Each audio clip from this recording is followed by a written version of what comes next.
Good morning, good evening, good afternoon, wherever you're watching the show from. Thanks for joining us today. I'll get to the guest in just a minute, but I have a few announcements I want to make. So we have our Question Pro X Day coming up in October. It's October 26th. We have a great lineup, workshops, and so forth. So make sure you check that out. We'll put a link in the comments. And if you message me or use the code Dan-guest, you'll get 100% off. So make sure you register with my promo code, all right? And we have a very special guest on the show today. We have Michaela Mora, and she's going to be coming on to talk about AI and why it's good, but also some cautions and things we should look for. So without further ado, I will bring her on the show now. Welcome to the show. Thank you. Thank you for having me. It's Michaela, in case somebody got confused. Oh, Michaela. Okay. I always struggle with that. You know that. So I know. Everybody does. Okay. Michaela. Okay. Perfect. Well, thank you for coming on today. You're the founder and CEO of Relevant Insights. So maybe start off, give us a little bit about what Relevant Insights is and sort of what your interest areas are in research.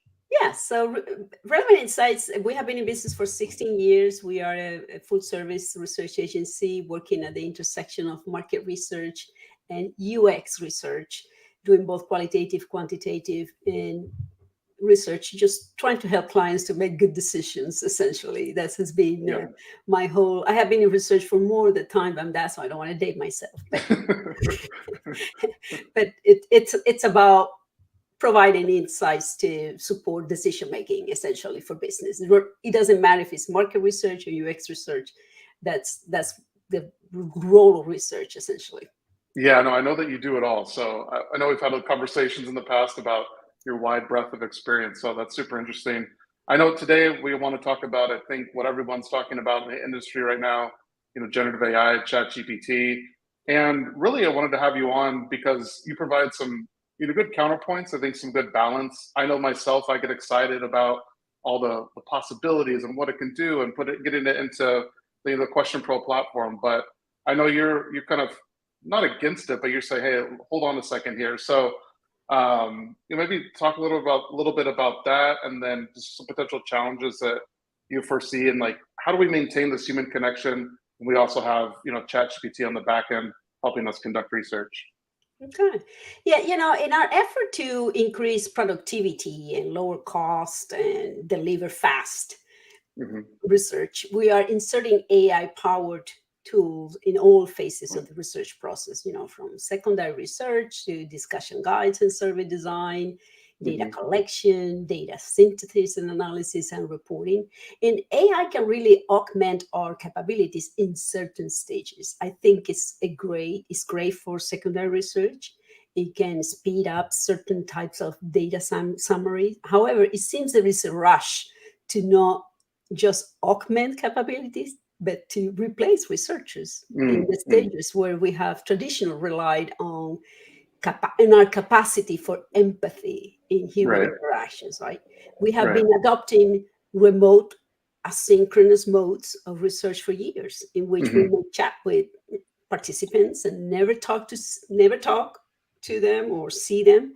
But until now, we have at least have some humans involved in the process. Right. Designing the questions or probing, and to further based on response we get. Now there is a lot of enthusiasm about letting the tools write the discussion guides and surveys, which we are supposed to edit, but inexperienced researchers may not recognize bad questions if they hit them in the head. We also see companies developing, they're talking about synthetic respondents and developing bots that act as moderators.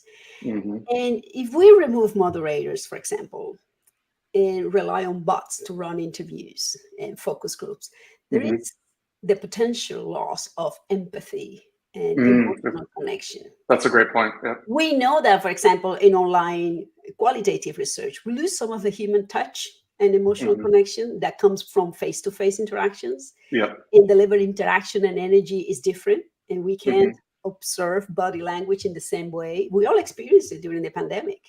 Right? Yeah, that's true. The challenge is that the AI power tools may lack the ability to understand and respond to human emotions, which leads to fewer empathetic interactions. And Right. Right. I can process large amounts of data quickly. Hmm. It will struggle to understand subtleties, the context, the nuance of human interactions, which is why so many people are coming up with a list of prompts to make Yeah. it specific. And at the same time, this can become, formulaic and Hmm. rigid, right? Yeah. Yeah. And limit our ability to understand complex and social psychological scenario. And then there is the issue of potential bias interactions, right? Yeah. AI Yeah. algorithms are only as good as the data they're trained on. If the data is Hmm. biased in any way, it can lead to bad interactions. You saw that case. We all know the case of Tay, the Microsoft AI bot that went rogue in less than 24 hours and started Yep. spewing many racist and misogynistic Yeah. remarks. Not good. Not good. Right. Yeah. And let's not forget the ethical considerations around data privacy, consent, Hmm. potential misuse of personal information, and intellectual property. And that can affect connections not only to research participants, but also to clients who own the data. Yeah. No, I think you bring up a lot of interesting points, so we can go down a bunch of different avenues. But one thing that's interesting is there's a lot of people getting into using ChatGPT, generative AI, and they're probably unbeknownst to them putting in things that they don't want used in the training model. So I know we were chatting earlier around just training around AI and some of that aspect of it, because people a lot of times they don't know, right? They're just kind of doing the latest trend and putting it in there. So one thing I wanted to dive into was sort of, empathy, and you brought that up. But that's something that I don't think ChatGPT will ever replace. I've heard other people refer to it as soul. Like, ChatGPT doesn't have like the soul then the context that humans have. So maybe talk a little bit about sort of the how can researchers strike a balance between embracing this technology, use it in their everyday life without losing that empathy or that soul that we all want, right? We all want it in these human connections, and as researchers, we're no strangers to that. So, where's the balance here? You know, uh, you're correct. We all want deeper connections, right? Hmm. And the pandemic again made that very, very clear and surfaced a lot of mental health issues that Hmm. isolation brought to the surface. We are a Right. social species, and Yeah. technology is interfering with our nature on many levels, Hmm. solving some problems but creating others. So the jury is still out on whether the trade-offs are worth it. Right. I wonder if we are repeating what happened with fast food. We trade off nutrition for Oh, convenience and interesting. lower cost. It's interesting. Yeah. Good point. And now we are plagued with many health issues connected to changes in our diets Yeah. for over many years. So we must balance the need for efficiency the AI may provide, and the Hmm. value of human creativity and Hmm. intuition and emotional intelligence in Hmm. research, right? Those are the nutrients for our Right. souls. And Right. we need to identify complementary roles instead of outsourcing everything to AI. And Yeah. AI can, again, process large amounts of data and identify patterns. But data, as we know, is not the Hmm. same as insights. Yep. And humans are great at empathy and creativity and understanding complex nuances of human interaction.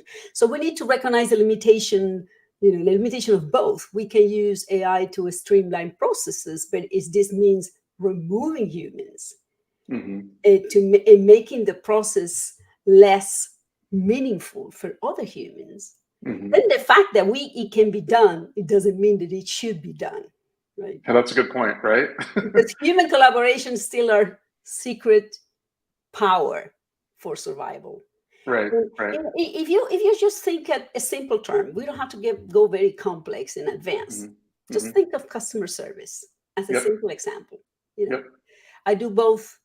I wonder how many times you have got a good answer from a chatbot or an IVR phone Hmm. system where you try to Hmm. reach someone and they can never Right. answer your questions, right? Yeah, it's true. It's And true. that's being a waste of time for you, efficient for them, but very wasteful for you, Hmm. right? As a Yep. customer.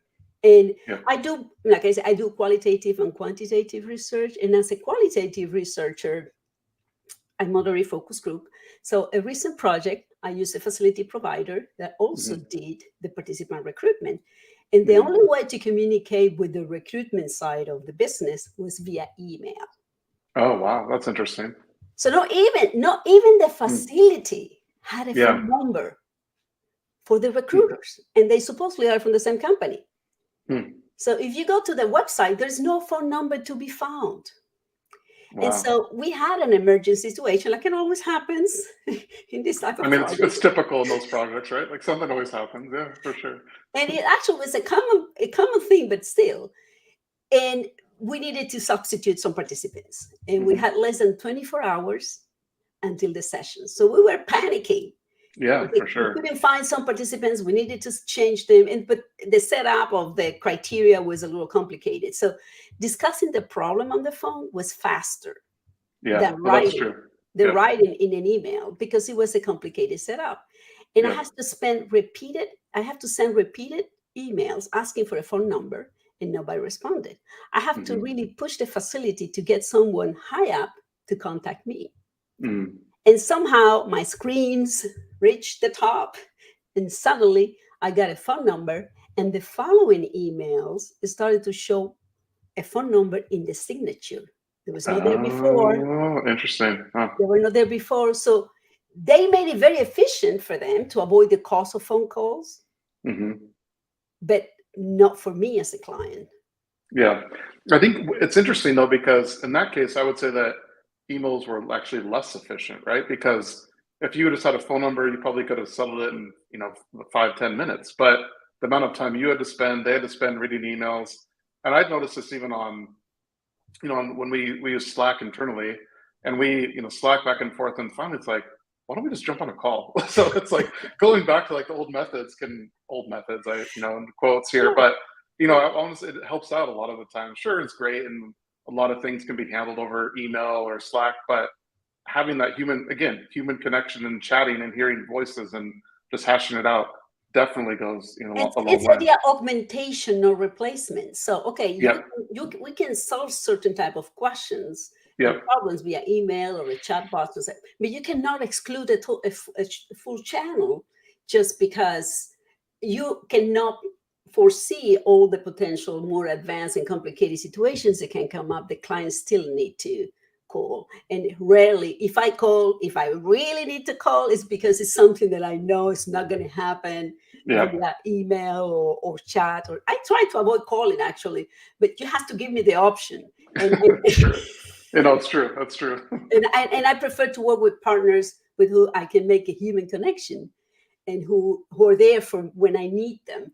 And so the same happens. So an industry who has, our bread and butter is talking to people and relating to others and trying to understand customers, you cannot remove the human element, neither for the clients and for your partners. You have to have humans. And I know there is a pressure to cost cutting and delivery and all that, but you're going to make it worse. In the end, the customer experience is going to be, degrading pretty quickly if you just wanted to outsource everything to technology. So do you think it's a good way to look at it to, use ChatGPT or generative AI, AI, putting it all kind of under the same umbrella, like use that for sort of mundane, like everyday tasks, and then that frees up your time for maybe more kind of strategic thinking and getting those insights? Is that kind of you think that's a good way to look at it, or what would you say to that? Well, right now, the way I have experimented and tested several tools, and what I see right now, what is it now at this stage, is it's very good for probably secondary research. You still just need to check your sources. And I was really hoping, for example, in the area of qualitative research, that it will solve the issue of time and cost of transcriptions. But I'm disappointed with automatic transcriptions, because it's an area that could really augment capabilities at a lower cost if done well, but the quality is often so poor, particularly if you have a different English accent like me. So you see immediately the bias, right? Those models that do the automatic transcriptions are trained on people who speak a certain accent, an English accent, right? If you have any type of deviation from that, the tools get a little crazy. They don't know what you're saying. I mean, Mm-hmm. for me, some tools don't even separate my voice from male voices. Yeah, you're right. You're 100%. Yeah. And also, I can see the potential power to synthesize large amounts of qualitative data. I have tested too, Mm-hmm. and I found then that I need to spend a lot of time checking that I didn't miss any big points, because I Got it. don't know where the local optimum is for the models. If you know modeling Right. and statistics, you know that it's all about where you find that clustering optimum. Yeah. And it's still, still need to go through the traditional process of reading the raw data, Yeah. letting my brain search for unexpected insights, and provide input for creativity when I try to connect the dots across the thing. Right. So the mundane depends what type of mundane activities I you guess are that's true. Like it's kind of relative, trying right? to put. So yeah. But I think, to your point, you bring up, a great point in terms of is it missing anything? And if I have to go back and check it, maybe it's just faster than transcriptions, for example, if I just, kind of make sure that it's done, right? And I think that's a great point, because you don't know, right? And you're kind of putting it into this sort of black box. And I think until we can trust it a little more, I mean, we were chatting before the show, and it's only, it's relatively new, and researchers have really adopted it, whatever you want to say. And it's 6 months, 7 months old. Companies are still trying to figure it out. I know as a software development company, we're trying to figure out how to best integrate it and get it to market. Researchers are trying to maintain a balance. So it feels like it's been around for years and commonplace, but it's 6 months. So that time to adoption has really sped up with, I think, ChatGPT, really exploding on the market, I should say. So it's kind of an interesting point that we were chatting about there. Yeah, the pendulum has really swung extreme to the other way. And I was telling you that, 20 years ago, when online qualitative tools came to the market, there was a lot of resistance, and many of the qualitative researchers, they didn't want to get into that, because they were talking about the loss of emotional connection, the in-person relations and all that. And it took them a while to realize that it's needed. The pandemic also forced them to jump onto the quickly, for those who still were not accepting that. Right. And now it feels like, we better not wait. Yeah, that's true. We might be left behind. Yeah. And so now you go to the other extreme, and you try to adapt it too quickly. And I was at the QRCA conference this year, and I was amazed that the biggest sessions were about AI. And I appreciate the interest, and I think everybody's trying to figure out how to do this, because it takes a lot of work and time to do qualitative research at scale. Quantitative is relatively more kind of given, but qual is a little harder. And so people's trying to figure that out. But then if you go to extremes, no extremes is ever good in any category of industry. Never is extremes are good. You're going to be solving one problem, very small sometimes, and very limited. And then you're going to create huge other problems. Then now you need to add up onto. So now you have to create safeguards, and you have to create things so things don't go bad. And so how much time and money are you really saving if you have to create all this fencing around? And so you can say, well, if you put a script in ChatGPT, in the public version, you are really using your customers' data, your clients' data to train the model. The client's not going to like that. Okay, well, let's go and buy a service that kind of puts a fence around it, and supposedly it's not feeding the model. It's campaign. So now you have an added cost. Now you have to pay for this other tool. You have to pay for the fence.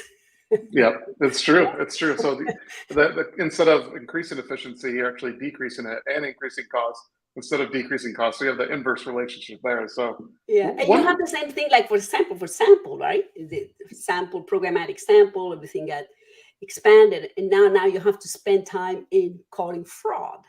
It's true. And so you're solving one thing and creating others that you don't know yet what are the unintended effects and the cost and timing, and also quality. Quality is one thing that nobody's talking about that.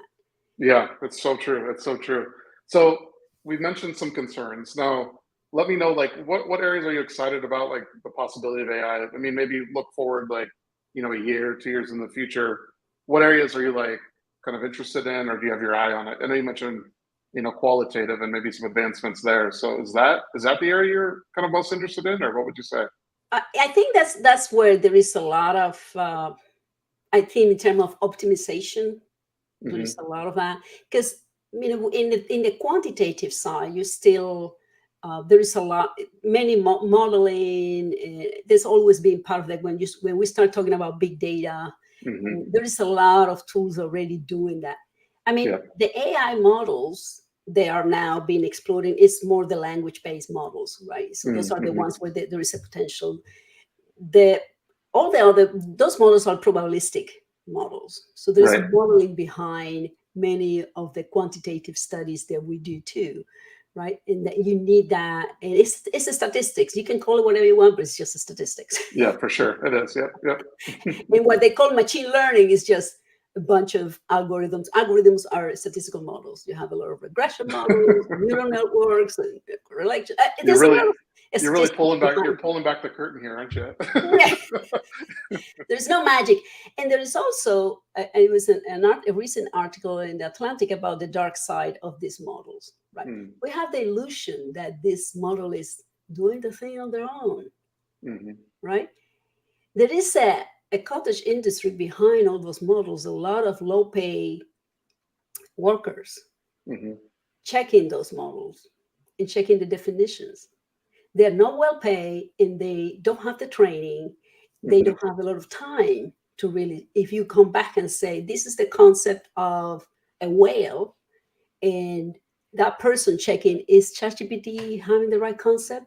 They have to go mhm. to sources to check if that concept is right. Right. By their own admissions, they don't have time. There's too much information that they need to process. They don't Mhm, have guidelines. And so how much bias is that being inserted in those models that we think that you press the button and ChatGPT is going to give you the answers? We don't know either. And right, right. companies that are doing that, OpenAI and Meta and all that, they don't want to Mhm, talk about that. mhm. That's And so true. Yeah. those models need to be trained by humans. The question is who is training them and Mhm, how well prepared are those trainers? And mhm. they call it the model raiders, right? They call Right. it raiders, and that's the thing that nobody wants to talk about. That Yeah, no, I think you're right. I mean, everybody wants like the, kind of the rosy picture and, this is what it's going to be. But I think there's a nice balance, right? You need to have the the innovation, the progression of AI. But I think it's also good, like, what we're doing here to take kind of a step back and look at the other side of it and say, hey, what's actually behind this? What are some of the cautionary things that we need to keep in mind? So you've obviously done, your homework on this. You know a lot about it. If let's say I'm a researcher and I'm kind of dabbling in ChatGPT, I want to know more about it.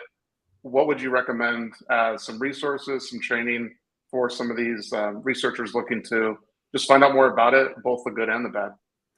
I, well, right now there is no like official sources. You're gonna have to go around and read a lot of Yeah, that's true. articles and listen to the founders of those tools talk, and you have to listen to both sides. Hmm. And I know there's in our industry there is a lot of talks about this, but it's a lot of hey, yay, yay, we go, Hmm. we go, we go, we go. And the other side is every time I try to say something, it's like, nah, but it's gonna be better. No, but it's gonna. And I have been for too long in this industry to be a little skeptical. Yeah, no, it's good. And so for the new people coming here, be informed, follow both pros and cons, but just don't get lulled into the illusion that the AI is going to be doing it all for you. Researchers Mm, need to drive the process. They need to be the ones designing the questions, asking the questions, responding to. They need to yeah, work in diverse teams to yep. avoid experiential blindness and Mm, lack of empathy for people. I mean, no tool is going to solve that, right, right. right? And So, research can be yeah. well designed and the data can be accurate, but the researcher can bias the analysis and interpretation. And this is sometimes is a an argument used to say, well, give the upper hand to AI. But AI Yeah. is not a solution to avoid bias and Yeah. analysis, because the AI models, as I said, can be also biased. And we wouldn't even know the solution to bias mitigation is to work in diversity with people from different backgrounds, demographics, values, Yeah. and skill sets. And you needed to minimize blind spots, and both in both the research design and the analysis. And as for the role of AI, every time you get those tools, the question you have to ask is, what type of data was used to train this model? Mm-hmm. To handle this type of data specifically, not any type of data, the data they are trying to collect and analyze. Because AI right now is a black box for many of us, and it's hard to evaluate how good of a job it does in analyzing a topic if we are not experts in it to spot errors and bias. And the idea of, the what they call it, the illusions, the things that AI sometimes generates, it can be funny sometimes, and it could be really serious. I got someone who contacted me. They say I show up embarred as an expert. That's good though, right? I mean, no, but see, as an expert in the type of research, I have never in an industry that I have never done any type of research. Wrong. Yeah, it does. I've heard stories like that too, so that's funny. It was kind of like, what? It was a very thing in the animal kingdom that I suppose I'm doing research with this type of animals. It's like, nope. No, that's wrong kind of research here. That's funny. Oh man. Well, so what I'm telling people is keep your critical thinking going. Don't just let it go. Yeah, I think definitely that's what I'm hearing from you is read what's out there on both sides, but take it with a grain of salt, do your own research, and really kind of get like what's behind the articles here. And but there's a lot of information out there, but to me it sounds like maybe you can kind of teach a class on this or do some training with people, because I'm sure they'd be interested in hearing what you have to say. So I need to think about that. Yeah, that'd be good. That's good. Well, hey, thank you so much for coming on today. I really, really appreciate your time and insights. And we'll have to do this again in 6 months and see where things are at. Maybe some things have gotten better, and maybe you're kind of interested in some other areas. So we'll definitely do this again. I really appreciate you coming on the show today. I appreciate the opportunity. Thank you so much. Great questions, Dan. Awesome. Thank you.